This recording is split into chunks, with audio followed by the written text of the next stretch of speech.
അസ്സലാമു അലൈക്കും വറഹ്മത്തുള്ളാഹി വബറകാതുഹു. സുന്നി വിദ്യാഭ്യാസ ബോർഡ് ഇംഗ്ലീഷ് മീഡിയം സ്കൂളുകളിൽ 7ാം തരത്തിലേക്ക് തയ്യാർ ചെയ്ത അഹ്കാമു തജ്വീദ് അതിന്റെ ദഫ്തർ ത്വാലിബാണ് അഥവാ വർക്ക് ബുക്കാണ് ഇതിലൂടെ വായിക്കുന്നത്. 3ാമത്തെ ചാപ്റ്ററാണ് ഫസ്തഈദ് ബില്ലാഹ്, നീ അള്ളാഹുവിനോട് കാവൽ ചോദിക്കുക എന്നാണ് അർത്ഥം.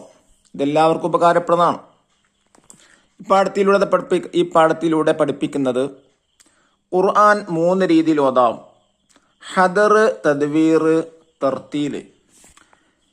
എന്താണ് തർത്തീൽ പറഞ്ഞാൽ സാവധാനം പാരായണം ചെയ്യുക, തദ്വീർ അഥവാ മധ്യനിലയിൽ പാരായണം ചെയ്യുക, ഹദർ എന്ന് പറഞ്ഞാൽ വേഗത്തിൽ പാരായണം ചെയ്യുക. ഈ 3 രീതിയിലും ഓതാമെങ്കിലും ഏറ്റവും നല്ലത് തർത്തീൽ അഥവാ സാവധാനം പാരായണം ചെയ്യലാണ്. അതുപോലെ തന്നെ ഖുർആനിൽ റഹ്മത്തിന്റെ ആയത്ത് പരാമർശിക്കുന്ന സമയത്തും അദാബിന്റെ ആയത്ത് പരാമർശിക്കുന്ന സമയത്തും ചില കാര്യങ്ങൾ ചെയ്യേണ്ടതുണ്ട്. അതേപ്രകാരം തന്നെ മറ്റു ചില ആയത്തുകളൊക്കെ ഓതുമ്പോഴും ചില ദിക്റുകൾ ചൊല്ലാനുണ്ട്. ഉദാഹരണമായി സൂറത്തുൽ മുൽക്ക് പാരായണം ചെയ്തു കഴിഞ്ഞാൽ അല്ലാഹു റബ്ബുൽ ആലമീൻ എന്ന് ചൊല്ലൽ സുന്നത്തുണ്ട്. ഇങ്ങനെ ചില കാര്യങ്ങളാണ് ഇതിലൂടെ പറയുന്നത്. നോക്കു, വായിക്കാം. സുബ്ഹി നിസ്കാരം കഴിഞ്ഞ് ഉപ്പ മസ്ജിദിൽ നിന്ന് വെളുന്നപ്പോൾ സുഹൈല മോൾ മുസല്ലയിലിരുന്നു ഖുർആൻ ഓതുകയായിരുന്നു. ഉപ്പക്ക് സന്തോഷമായി. അല്പനേരം ഖിറാഅത്ത് ശ്രദ്ധിച്ച ശേഷം ഉപ്പ പറഞ്ഞു, ഖിറാഅത്തിന്റെ ചില അദബുകൾ മോളെ ശ്രദ്ധിച്ചില്ല അല്ലേ? അദബുകൾ എന്നാൽ എന്താ? മര്യാദകൾ. ഖിബലക്ക് അഭിമുഖമായിരുന്ന് നല്ല വസ്ത്രം ധരിച്ച് ബഹുമാനത്തോടെ മുസ്ഹഫ് പിടിച്ച് എല്ലാ അദബുകളും പാലിച്ചാണല്ലോ ഞാൻ ഖുർആൻ ഓതുന്നത്. സുഹൈല ഉപ്പയുടെ മുഖത്ത് നോക്കി. ഉപ്പ, മോളെ, ഖുർആൻ തർത്തീലായി പാരായണം ചെയ്യണം. തർത്തീൽ പറഞ്ഞാൽ എന്താണ്? സാവധാനം പാരായണം ചെയ്യാം. ഹദറിനേക്കാളും തദ്വീറിനേക്കാളും എന്താ? ഹദർ എന്ന് പറഞ്ഞാൽ വേഗത്തിൽ പാരായണം ചെയ്യുക, തദ്വീർ എന്ന് പറഞ്ഞാലോ മധ്യനിലയിൽ പാരായണം ചെയ്യുക, അഥവാ സാവധാനമല്ല വേഗത്തിലും അല്ല, അതിനിടയിൽ ഓതുന്നതിനാണ് തദ്വീർ എന്ന് പറയാം. അപ്പോ ഹദറിനേക്കാളും തദ്വീറിനേക്കാളും പുണ്യം ലഭിക്കുക തർത്തീലായി പാരായണം ചെയ്യുമ്പോഴാണ്. സുഹൈല, അതേ ഉപ്പ, കഴിഞ്ഞ ദിവസം ഉസ്താദ് ക്ലാസ്സിൽ പറഞ്ഞു തന്നിരുന്നു, ഞാനത് മറന്നുപോയി. ഉപ്പ, മോളെ, വേറെയും ധാരാളം അദബുകൾ ഖുർആൻ പാരായണത്തിൽ ശ്രദ്ധിക്കാനുണ്ട്.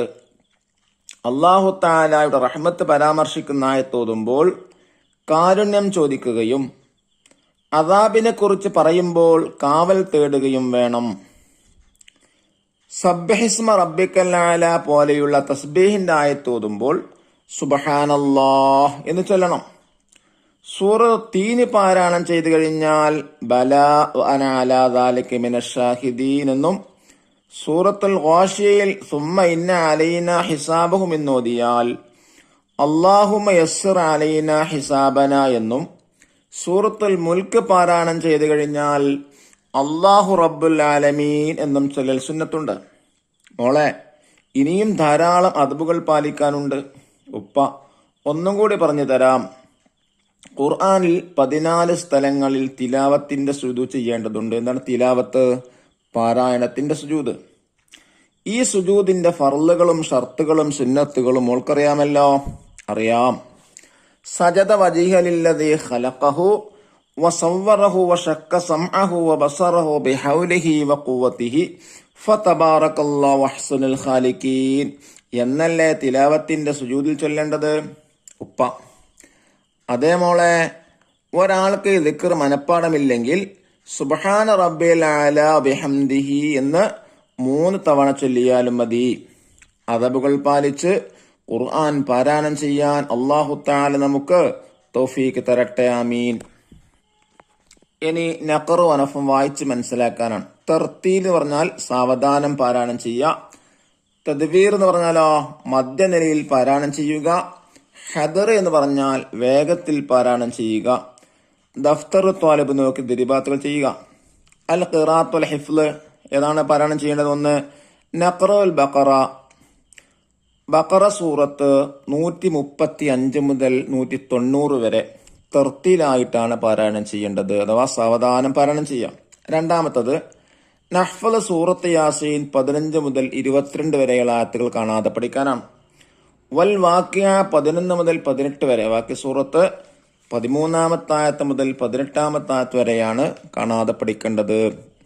അള്ളാഹു നമുക്ക് തൗഫീഖ് നൽകട്ടെ. ഇനി ഇതിന്റെ വർക്കാണ് വായിക്കുന്നത്. എന്താണ് ഒന്നാമത്തെ വർക്ക്? നഖ്താറുൽ മുനാസിബ. ഓപ്ഷൻ, ശരിയായ ഓപ്ഷൻ തെരഞ്ഞെടുത്ത് എഴുതാനാണ്. ടിക്ക് ചെയ്യാം. ഖുർആൻ വേഗതയിൽ പാരായണം ചെയ്യൽ, ഹദർ, തർത്തീല്, തദ്വീർ. ഉത്തരം എന്താണ്? ഹദർ. അതിനാണ് വേഗതയിൽ എന്ന് പറയാം. 2, ഖുർആനിൽ തിലാവത്തിന്റെ സുജൂദിന്റെ ആയത്തുകൾ 10, 16, 14. ഇതാ ശരി, 14. മൂന്നാമത്തത്, റഹ്മത്തിനെ പരാമർശിക്കുന്ന ആയത്തോതുമ്പോൾ കാവൽ ചോദിക്കണം, കാരുണ്യം ചോദിക്കണം, സുബ്ഹാനല്ലാഹ് ചൊല്ലണം. ഏതാണ് ശരി? കാരുണ്യം ചോദിക്കണം. ഇനി രണ്ടാമത്തെ ആക്ടിവിറ്റി എന്താണ്? നുജീബു ബി കലിമത്തിൻ വാഹിദ. ഒറ്റവാക്കിൽ ഉത്തരം എഴുതാനാണ്. ചോദ്യം 1, ഖുർആൻ പാരായണത്തിൽ ഏറ്റവും പുണ്യം ലഭിക്കുന്ന രീതി ഏത്? ഉത്തരം തർത്തീലായി പാരായണം ചെയ്യാം.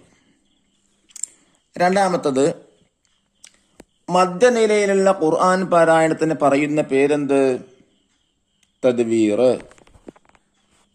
3, ഏത് സൂറത്ത് പാരായണം ചെയ്താലാണ് ബലാ വ അന അലാ ദാലിക മിനശ് ഷാഹിദീൻ എന്ന് പറയേണ്ടത്? ഉത്തരം സൂറത്തു തീൻ. ഇനി മൂന്നാമത്തെ വർക്ക് എന്താണ്? 1, നുജീബ് ഉത്തരം എഴുതാനാണ്. അതിലൊന്ന്, ഖുർആൻ പാരായണത്തിന്റെ അദബുകളിൽ 3 എഴുതുക. 1, ഖിബലക്ക് നേരെ തിരിയുക. 2, നല്ല വസ്ത്രം ധരിക്കുക. 3, സാവധാനം പാരായണം ചെയ്യാം. രണ്ടാമത്തെ ചോദ്യം, സൂറത്തുൽ ഗാഷിയ പാരായണം ചെയ്താൽ എന്ത് ചൊല്ലണം? അല്ലാഹുമ്മ യസ്സിർ അലൈന ഹിസാബന. മൂന്നാമത്തെ ചോദ്യം, സൂറത്തുൽ മുൽക്ക് പാരായണം ചെയ്താൽ എന്ത് ചൊല്ലണം? അല്ലാഹു റബ്ബുൽ ആലമീൻ. നാലാമത്തെ ചോദ്യം, സജദ തിലാവയിൽ ചൊല്ലേണ്ട ദിക്ർ ഏത്? സജദ വജ്ഹ ലില്ലദീ ഖലഖഹു വസവ്വറഹു വശഖ്ഖ സമഅഹു വബസറഹു ബിഹൗലിഹി വഖുവ്വതിഹി ഫതബാറകല്ലാഹു അഹ്സനുൽ ഖാലിഖീൻ. ഇനി അഞ്ചാമത്തെ ചോദ്യം എന്താണ്? ഏത് ആയത്ത് ഓതുമ്പോഴാണ് സുബ്ഹാനല്ലാഹ് ചൊല്ലേണ്ടത്? സബ്ബിഹിസ്മ റബ്ബിക്കൽ അഅല പോലെയുള്ള തസ്ബീഹിന്റെ ആയത്ത് ഓതുമ്പോൾ. അവസാനത്തെ ചോദ്യം, ഖുർആനിൽ അദാബിനെ കുറിച്ച് പറയുന്ന ആയത്ത് ഓതുമ്പോൾ എന്ത് ചൊല്ലണം? അദാബിനെ കുറിച്ച് പറയുമ്പോൾ കാവൽ തേടുകയും വേണം. അള്ളാഹു തജ്വീദിന്റെ നിയമങ്ങൾ അനുസരിച്ച് പാരായണം ചെയ്യാൻ നമുക്കെല്ലാവർക്കും തൗഫീഖ് നൽകാൻ അനുഗ്രഹിക്കട്ടെ. അസ്സലാമു അലൈക്കും വറഹ്മത്തുള്ളാഹി വബറകാതുഹു.